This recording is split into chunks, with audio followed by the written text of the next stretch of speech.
1, il est 7h24, Thomas Soto. Les secrets politiques de Caroline Roux. Bonjour Caroline. Bonjour Thomas. Vous avez aimé les frondeurs, vous allez adorer les réformateurs. L'info politique, Caroline, c'est qu'après l'aile gauche du parti, c'est l'aile droite du PS qui a décidé de s'organiser et de se faire entendre. Oui, et le groupe est formé, il rassemble une quarantaine de députés autour de Jean-Marie Le Guen, c'est le ministre le plus proche de Manuel Valls, mais aussi du maire de Lyon, Gérard Collomb. Alors comme les frondeurs, ils vont, à partir de maintenant, se réunir une fois par semaine, signer des communiqués communs et se faire tranquillement entendre au prochain congrès. Thomas, c'est un peu la révolte des bons élèves. Vous savez, les légitimistes qui soutiennent la ligne et qui veulent que le pays se réforme. La légende, c'est qu'ils ont décidé de s'organiser après le choc du 49-3. La légende, c'est que vous n'y croyez pas. En fait, oui, il me raconte que en gros, la demande est venue de la base des parlementaires eux-mêmes.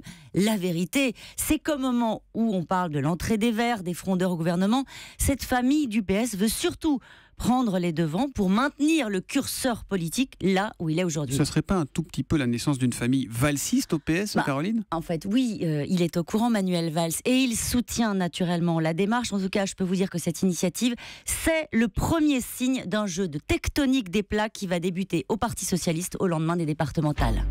Le sondage européen Le Figaro le montre ce matin. L'UMP plus l'UDI sont en bonne place pour les départementales. La question politique, Caroline, c'est est-ce que Nicolas Sarkozy va finir par arriver à organiser des primaires de la droite et du centre ? Alors, c'est pas fait, mais il a trouvé mieux.